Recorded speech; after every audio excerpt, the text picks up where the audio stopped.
All righty, happy Thursday to everybody. A good finality to the week. I thought the kids have had a great week of prep. Have really got a kind of a chip on their shoulder, and I like the prep that they've done. So we look forward to getting back into the Coliseum, playing a good Arizona team.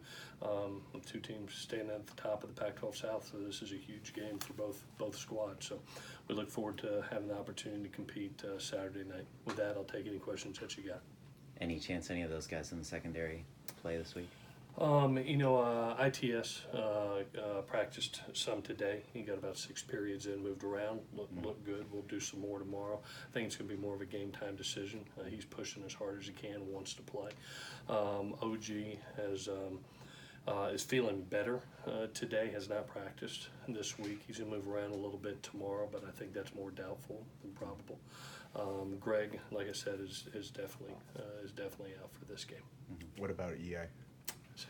EA is not practiced this week, still in the boot, so we'll go with Kanai in that area. Tyler Bonds wasn't dressed yesterday. Yeah, he just had a little back stiffness, and he's a guy that's had a lot of reps, both in practice and in games. He's a high rep guy. Just needed a day to get back. He practiced today, looked good. When you say the team is showing you they have a chip on his shoulder, how are you seeing that?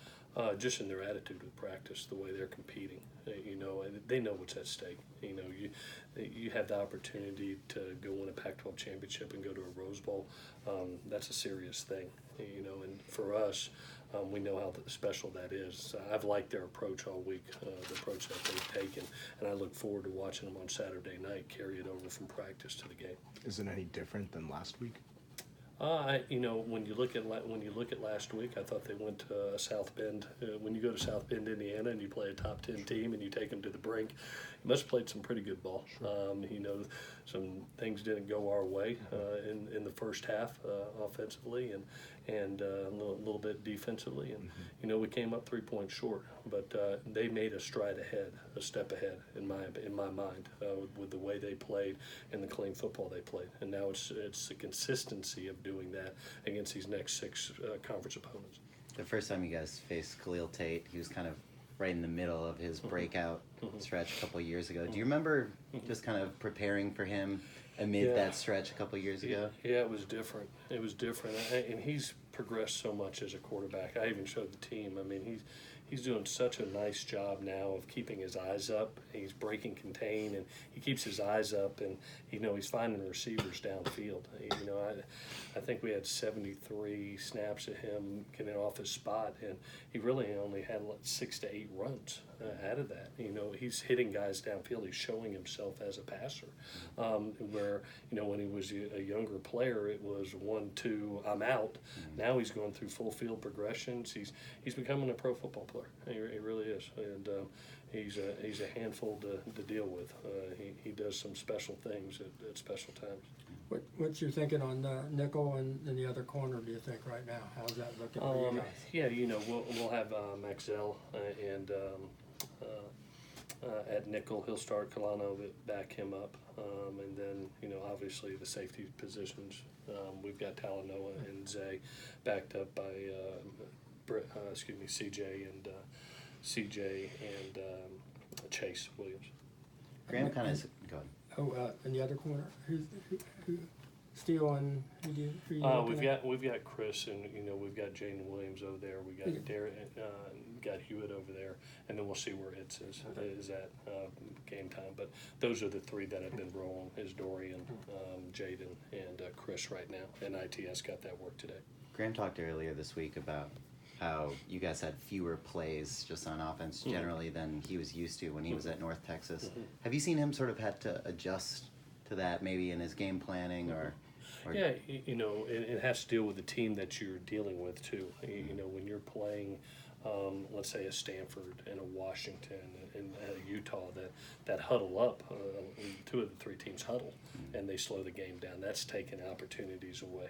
And then games are affected by third down efficiency. All of a sudden you have a team like Notre Dame that goes 9 of 17. You get fewer opportunities, fewer plays. So what you're hoping for is great third down efficiency on your part, which we didn't do a great job of in the first half. Last week did a great job in the second half, going 75%, and you saw more plays. You saw more plays arise. So we got an up-tempo team, a couple up-tempo teams coming up. So it's going to be about us. It's about getting them off the field, giving our opportunity to our offense, and then us staying on the field with the third downs. Do you feel like it's more natural for Graham, especially as a play caller, when he does have maybe more plays to work with, longer drives? I thought he did a wonderful job in the second half. He came in at halftime and said, "Hey, we're gonna pick up the tempo a little bit here and go." And our guys really fed off of it. And even in the 2-minute drive, I thought that was as impressive a drive as you can have, going down there and executing that drive. So it was great to see. It's something that I think our guys are really comfortable with. It's not only made us a great rhythm team, but it's also made us a good 2-minute team, as you've seen throughout the season. Coach, what's the biggest thing you want to see from Keaton Saturday night? Just the same, to be honest with you. I talked to him today. I said, man, the difference that I saw with you between BYU and Notre Dame, I just thought he did a great job of his poise in the pocket and not forcing things. He's learning that sometimes those drop coverages, the pressure's not getting to you as fast as it does, and you can buy time, and he is a good athlete. And, so I thought he made, when things were open, and he was decisive. He made the play. We had probably had about 8 snaps of man coverage that whole game. And the rest of the time, he had to buy some time and let guys get open. And I thought that was a major step that he made. And I'm hoping to see that again this week. Graham said that everything you guys see on film kind of basically isn't what you see on game days. How do you prepare Keaton for something like that? Yeah, welcome to USC. That's been my whole 10 years here. I think it's the nature of playing SC. It is big games for people, and they do bring extra to the park. And part of being not only a quarterback but a staff is being able to identify what's going on. And then make the changes that are needed.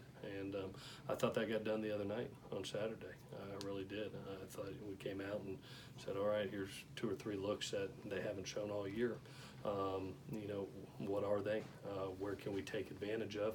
Communicate that to not only to the quarterback but the skill kids in the offensive line, and then move forward. And once everybody's on the same page, now you're humming.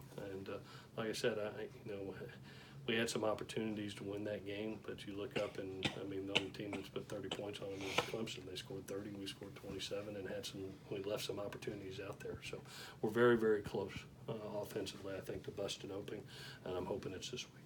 You talked last Sunday about how the defense being a little bit more aggressive has sometimes led to more explosive plays for opposing offenses.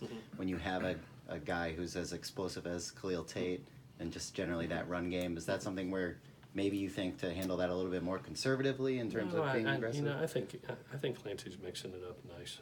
You've seen him play a ton of cover 2, kind of 4 under 3 deep. He's bringing pressures when he needs to, when he's anticipating rain dams. But being coordinators is a chess match. You're going to be. You hope you're right more times than you're wrong. And Clancy's done a great job in his time here of being aggressive, great chess player. And you have to dial those pressures up. You just can't sit back all day and say, okay, here's 2 defenses, go have at it. You've got to be able to throw them off kilter with that aggressiveness, and that's who we are.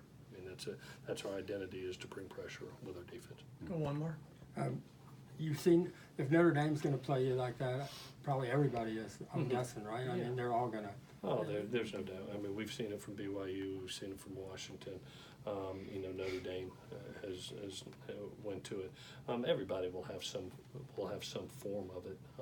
But I told our kids, it was, when the chains start moving and the ball's being run effectively too, in that balance, what happened in that second half? All of a sudden you saw a lot more advantage coverages. You got man-to-man. The outsides became open. Tyler Vaughn comes into play. Pitt comes into play down in the red zone. So that's what's got to be able to happen. You got to be able to move the chains consistently where they go, all right, this isn't working. We've got to do something else. And whether that's through the run game, whether that's hitting the open spots and making yards after the catch, you got to move those chains and score points. And then they go, you know what, we've got to change up. You know, so our effectiveness will lead to them making changes. All righty, guys. Have a great Great. Thursday night. Thanks, Clay.